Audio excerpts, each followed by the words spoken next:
আমরা শুরু থেকেই বলে আসছি যে আওয়ামী লীগের বিচার নিশ্চিত করতে হবে। তারা যেহেতু একটা গণহত্যার সাথে জড়িত, শুধু একটা না, তারা আমরা দেখেছি যে 13 সালে তারা শাপলায়ও একটা গণহত্যা চালিয়েছে, কিছুদিন পরে 5ই মে আসছে আপনারা জানেন।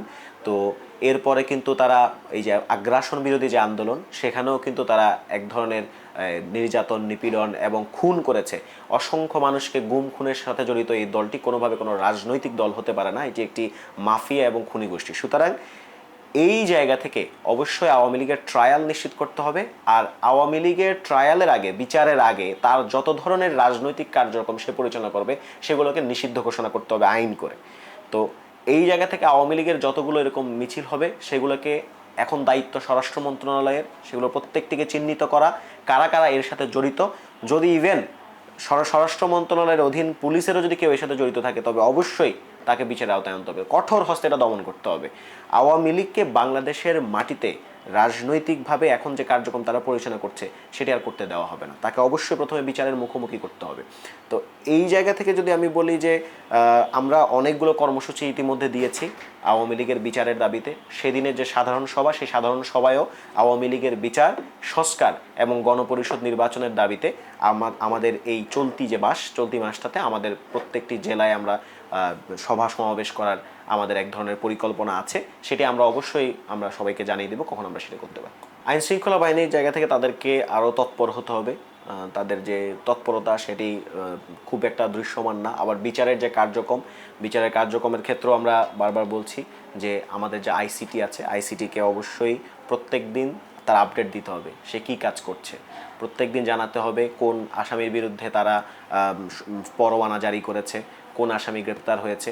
এগুলো একটা সম্মিলিত একটা প্রচেষ্টা লাগবে, সেটা আইন মন্ত্রণালয়, আমাদের স্বরাষ্ট্র মন্ত্রণালয়, এছাড়াও যে বর্তমান যে আইসিটি এই ট্রাইব্যুনালটি আছে, তিনটারই একটা সমন্বয়ে সবসময় কিন্তু এটার নোটিফিকেশন মানুষের কাছে দিতে হবে, কারা কারা গ্রেপ্তার হচ্ছে। তাহলে মানুষজন কিন্তু এটা সম্পর্কে জানতে পারবে এবং জবাবদিহিতার জায়গাটা নিশ্চিত হবে। তখন মানুষ কোয়েশ্চেন করতে পারবে, একদম স্পেসিফিক তথ্য নিয়ে মানুষ কোয়েশ্চেন করতে পারবে যে অমুক নেতা কেন এখনো গ্রেপ্তার হচ্ছে না, অমুক কেন এখনো গ্রেপ্তার হচ্ছে না। আমরা মনে করি যে এখন পর্যন্ত স্টাবলিশমেন্টের মধ্যেই, অর্থাৎ আমরা যে মাঠ প্রশাসন বলছি, সেখানে এখন পর্যন্ত কিছু কিছু জায়গায় আমরা আওয়ামী যে দোসররা আছে, আওয়ামী লীগের সুবিধাভুক্ত, ফ্যাসিবাদের সুবিধাভুক্ত অনেক উচ্ছিষ্টভোগী এখন পর্যন্ত বিদ্যমান আছে। তাদের কারণেই কিন্তু এই ধরনের সংকটগুলো এখন দেখা দিচ্ছে এবং আওয়ামী লীগ তারা একটা গণহত্যার সাথে জড়িত হওয়ার পরেও তারা এখন পর্যন্ত মুভ করছে। আবার অ্যাট দ্য সেম টাইম আপনি চিন্তা করতে পারেন যে এটা কি পরিমাণ একটা ইমোরাল এবং অনৈতিক, মানে চরম নৈতিকতাহীনতার চরম পর্যায়ে চলে গেলে যে একটা মাফিয়া গোষ্ঠী, খুনি গোষ্ঠী গণহত্যার সাথে জড়িত, গুমের সাথে জড়িত, খুনের সাথে, ধর্ষণের সাথে জড়িত এবং সীমাহীন দুর্নীতির পরেও তাদের মনে বিন্দুমাত্র কোনো সেইম, বিন্দুমাত্র কোনো লজ্জা নেই এবং তাদের মনে কোনো বিন্দুমাত্র গিল্ট নাই। তারা আবারও প্রকাশ্যে এসে তারা মানুষের খুন করতে, মানুষের রক্ত চাইতে আসছে।